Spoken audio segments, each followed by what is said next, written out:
네, 반갑습니다. DSA 컨설팅 대표 김대영입니다.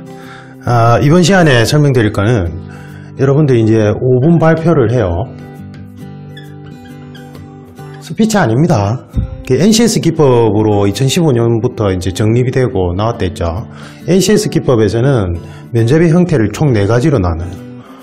경험 면접, 상황 면접, 그 다음에 토론 면접, 그 다음에 PT. 그러니까 5분 PT예요, 정확하면. 프레젠테이션. 그래서 5분 발표 면접인데, 5급 공채에서 이제 집중 검증형 면접 시험 해가지고 2박 3일인가요? 그렇게 하고 이제 7급도 PT랑 토론을 같이 하죠. 같이 하는데, 여러분들은 이제 요것만 해요. 요것만 하는데, 작성 요령이 있어요. 그러니까 예를 들면 10분이 주어졌다. 그러면 여러분들은 5분 안에 개요표를 다 만들어야 돼요. 그러니까 이거를 문장으로 막 적는 분들이 있어요. 요 시간에. 문장으로 적은 거를 여러분들이 면접관 앞에서 보면서 문장을 보면서 참고가 될 것 같냐고요. 안 돼요. 이거는 그냥 개요표로 그림을 그리셔야 돼요. 목차. 그 다음에 그 옆에 뭐를 활용한다? 키워드만 딱 적어야 돼요. 그리고는 5분 안에 이걸 다 끝내고 나머지 5분 동안 3분은 이 키워드, 목차 잡고 키워드 잡은 걸 가지고 실제로 말하는 연습을 하셔야 돼요. 말을. 계속 입으로 쫑쫑을 해야 돼요. 작성하면서. 그 다음에 2분 정도는 내가 적은 이 목차와 키워드에 대한 후속 질문을 예상을 해야 돼요. 그러니까 가시기 전에 이걸 훈련을 많이 하고 가셔야 돼요. 많이 하고. 이거 어떻게 하는데? 예를 들어줘. 예를 들어 드리면 작년 기출 같은 경우에 적극 행정, 그러니까 행정 가치 중에 여러분들이 공무원으로서 공직 가치 중에 공직 가치, 행정 가치가 아니고 공직 가치관, 공직자로서 중요하게 여겨야 될 가치 기준점들이 무엇이 있느냐? 거기 중에 적극 행정 사례를 나왔다. 외교부 직원이 본인이 독도를 알리기 위해서 블라블라블라 했다. 적극적으로 행정 활동을 하고 그게 뭔가 국민들한테 좋은 그 다음에 전 세계에 뭔가 이미지 좋은 일 많이 하셨어요. 그죠? 적극 행정 사례를 얘기하자. 그러면 내가 그 케이스를 보고 어떠한 가치 기준점을 뽑아내느냐? 그러면 내가 핵심적으로 말하고자 하는 핵심 쟁점 사항에 대해서 먼저 키워드로 그냥 마구잡이로 적어요. 떠오르는 대로. 그럼 여기서는 적극 행정 사례 같다. 그 다음에 그 사례를 보니까 본인이 이렇게 뭐도 구축하고 노력을 많이 했어. 그래서 적극 행정을 위해서 본인이 어떤 자기 개발도 하는 것 같더라. 그 다음에 어떤 무언가 공동체를 위해서 뭔가 헌신하고자 하는 마음가짐이 있는 것 같더라. 블라블라. 여러분들 떠오르는 거 아무거나 적으십시오. 여러분들 걸로. 제가 이거를 사실은 해버리면 모범 답안식으로 돼서 분명히 이렇게 외워가는 분들이 있어요. 그래서 제가 오프라인 코칭할 때도 문장 형태로는 절대 모범 답안을 안 드려요.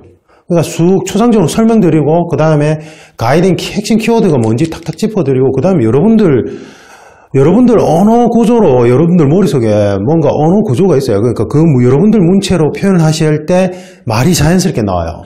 그러니까 구조적 문제를 제외하고 웬간한 사람들은 내가 말을 더듬거나 말을 이렇게 자꾸 멈추거나 이런 것들이 다른 게 아니라 내 얘기가 아니라서 그래요. 그렇게 선생님 저는 스피치가 안 돼요. 딴 건 이런 건 잘해요. 스피치가 안 돼요. 이러는 사람들 와서 제가 전국에서 다 문의가 온단 말이에요. 그런 분들 논술 테스트 해보면 엉망진창이에요. 솔직히 진짜 까놓고 얘기해서. 그런데 본인은 잘한다고 해요. 이걸. 그 다음 두 번째. 그래서 스피치가 안 돼서 떨어진 것 같아요. 스피치 해보면 저하고 얘기를 하면 전화로 통화하든지 그냥 저하고 얘기하면 말 잘해요. 근데 앉으면 그 자세가 당연하죠. 내가 이 자세가 낯선데 내가 몸짓이 낯선데 말이 자연스럽게 나오냐고요. 여러분들이 극도의 긴장 상태나 생소한 동작을 익힐 때 말이 잘 나오던가요? 안 나오죠, 당연히. 그럼 그거 해결책 간단하죠. 뭐예요? 자세 잡고 죽으라고 연습해야 돼요. 저희 합격생들이 거의 80~90%가 다 우수 등급 받고 뒤집었죠. 어떤 기술은 저는 다 체압하고. 왜 그게 가능한지 아세요? 원래 이게 제가 6개월짜리 면접관이나 그 면접 강사 양성 프로그램이랬잖아요. 아니면은 뭐 언론고시나 로스쿨이나 뭐 하여튼 오랜 기간 동안 준비할 수 있는 분들을 위한 프로그램이었단 말이에요. 그거는 이제 제가 한 달짜리로 압축했어요. 압축하고 과제 제일 중요한 과제 뭐냐면 본인이 그걸 보고 연습 많이 해야 돼요. 우수로 뒤집은 분들 공통점이 뭐냐면 제가 다 통계를 내보니까 적어도 하루에 2-3시간, 3시간씩은 그걸 보고 얘기를 해요. 말을 한다고요. 말로. 그러니까 그 자세가 자연스러울 정도로 연습을 하는 거예요. 그러니까 당연히 그 자리에 가서 긴장을 안 하죠. 왜? 이 자세가 이제 편안하거든. 그 다음에요. 내 얘기거든. 근데 내 얘기가 아니라 고시학원가에서 이거를 기출 또 풀이해가 분석해가지고 여러분들 필기 과목 공부하듯이 먹기 좋게 차려가지고 외우세요 이래버리면 그게 내 얘기냐고요. 내 얘기가 내보고 그거는 뭐냐면 거기 가서 연기를 하라는 거예요. 연기. 그러니까 여러분들이 전문 배우도 몇십 년 한 전문 배우도 대본을 가지고 미친 듯이 연습을 안 하면 연기가 자연스럽게 안 나오는데 여러분들 같이 우리 같은 아마추어들이 가서 연기를 하려고 하면 되냐고요. 안 되죠. 그러니까 제가 카페에 보면 제일 답답한 게 이건 어떻게 답변을 하세요? 이런 거 물어보는 분들이 제일 답답해요. 물론 전문가한테 내가 이렇게 답변을 했는데 여기에 논리적 모순이나 타당성을 검증해 주세요. 이런 건 맞죠. 맞는데 그냥 이 질문 어떻게 답하지? 다른 사람 한 거, 오, 괜찮네. 나도 따라 해야지. 그래서 미움받는 거예요. 달리 미움받는 게 아니라. 물론 뭐 경찰직에 뭐 이렇게 양말을 빨간 양말 신어서 뭐 떨어졌다는 뭐 그런 뭐 이상한 소리도 있긴 하던데. 그건 잘 모르겠고. 어쨌든. 그래서 이거를 핵심 쟁점, 여러분이 여기에 대해서 주되게 말하고 싶은 키워드를 먼저 나열해봐요. 나열한 다음에, 그 다음에 그림을 짜요. 그러니까 5분 발표를 할 때 여러분들이 머릿속에 있어야 되는 거는 도식화된 그림이에요. 그림. 그럼 뭐예요? 자, 지금 적극행정 사례가 나왔다는 건 지금 뭔가 공무원들이 소극적으로 행동하고 있더라. 그러면 공직자가 소극적으로 행동하게 된 원인, 뭐든지 이거는 이제 뭐 정책이라고 봤을 때 적극행정을 우리가 하자. 그래서 인사혁신처에서 이런 정책들을 만들었다면 정책의 배경이 되는 원인이 있었을 거 아니에요. 그게 사회현상, 사회현상 중에 공론화된 게 사회 이슈예요. 그게 뭐예요? 공직자들이 자꾸 소극적으로 행동하더라. 그 원인이 무엇인가? 이거 하나. 쉬워요. 그냥 쉽게 그냥 번호로 합시다. 그러면 목차 그림으로 안 해도. 그러면 원인은 뭔가? 일단 이렇게 놔둬요. 그러면 원인이 분석이 끝났어. 블라블라 끝났다. 그럼 여기에 대한 뭐 대책은 무엇이 있느냐? 전문가, 내가 이 사안에 대해서 뭐 면접 준비하는 동안 만약에 시사 주제가 나올 수 있어요. 그거 어떻게 바뀔지 몰라요. 시사 주제가 나오든 뭘 하든 여러분들이 준비 과정에서 이 분야에 대한 전문가의 의견이 있었다면 여기다 2-1로 전문가의 의견 이렇게 기술해도 돼요. 이거는 선택사항이에요. 기억이 남아하고 그 다음에 뭐 참고 자료에 준 자료에서 뭔가 인용할 수 있는 것이 있다면 여기다 넣어도 돼요. 그 다음에 뭐예요? 그럼 대책을 이렇게 짚었다. 그 다음에 최종 정리, 결론, 나의 생각, 뭐 대책이 아니라 나의 생각이 들어갈 수도 있겠죠. 이게 다예요. 이게. 죄송합니다.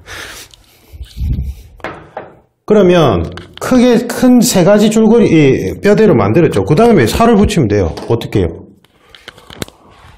원인은 사회현상의 원인 분석할 때는 항상 우리가 사회학적으로 사회과학적으로 하는 형태가 시스템적인 부분과 개인의 어떤 윤리적인 부분 짚어요.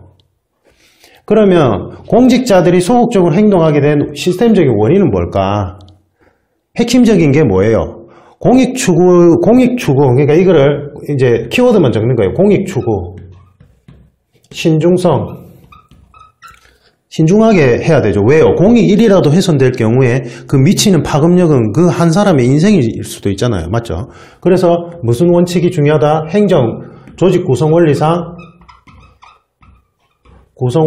뭐 과외성의 원리 뭐예요? 비슷한 기능을 가진 기능끼리 배치시키는 거예요. 왜요? 오판을 안 하게끔요.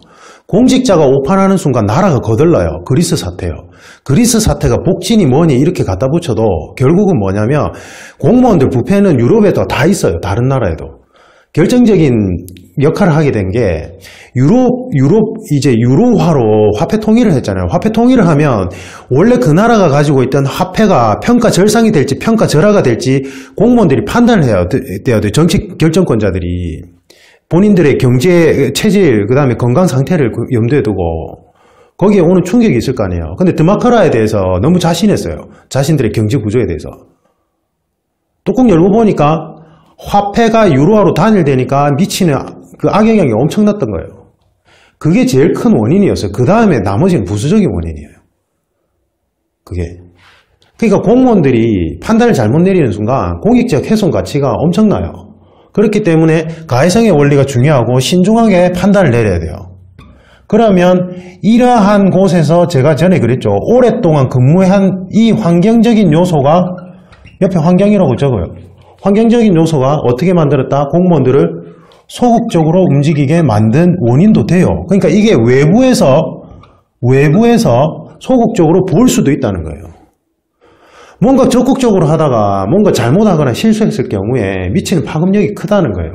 그 다음에 이 환경적 요소가 부작용으로 일어난 게 뭐예요? 무사한일주의예요. 무사한일주의.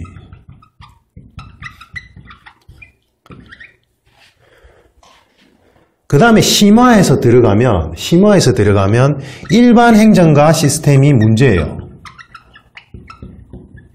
이게 인사혁신처분들이 이거를 자꾸 간 거예요. 우리나라 공무원들은 일반 행정가 시스템이라서 내가 행정직인데 총무 업무 하다가 또 민원 업무 하다가 인허가 가다가 다 해요. 미국 같은 경우는 특정 분야에 예를 들면 내가 총무로 들어가면 총무로만 계속 있어요. 그러니까 호봉제로 가죠. 그러니까 이게 어떤 병폐를 낳냐면, 이때 그 병폐가 어떤 게 있냐면, 내가 6개월 동안 이 업무 해요. 주민등록 관련된 업무 막 하다가 이제 업무가 익숙해질 때쯤에 다른 업무를 맡아버려요. 그럼 후임자한테 내 업무도 완전히 숙달된 게 아닌데 인수인계를 하고 내가 다른 업무를 해요. 그러려면 동료들한테 물어봐야 된단 말이에요. 상급 구청이나 이런 데 전화 걸어봐야 되고. 근데 그걸 성과주의를 넣어버리면 서로 경쟁자인데 누가 가르쳐줘요? 이건 현직자들 얘기예요. 현직자들. 너무 동떨어지게 지금 접근해요. 인사혁신처에서 제가 볼 때는. 그래서 일반 행정가 시스템이 있기 때문에 그 특정 업무의 분야에 전문가가 없는 거예요. 있을 수가 없어요. 왜냐하면 이 업무 하다가 익숙해지면 다른 업무를 배치해버리는데 어떻게 생겨나요? 전문가가. 이 시스템만해서. 심화하면 이것까지. 그래서 시스템적으로 공직자들이 소극적으로 행동하게 된 원인은 이런 것들. 개인적인 부분은요. 무사한일주의죠. 이러한 환경적인 영향 안에서 내가 책임을 회피하고 싶은 거예요. 이게 같이 연결돼 있죠. 그죠? 맞죠? 그래서 이러한 것들이 있다. 그러면 대책은 어떻게 잡아야 되느냐?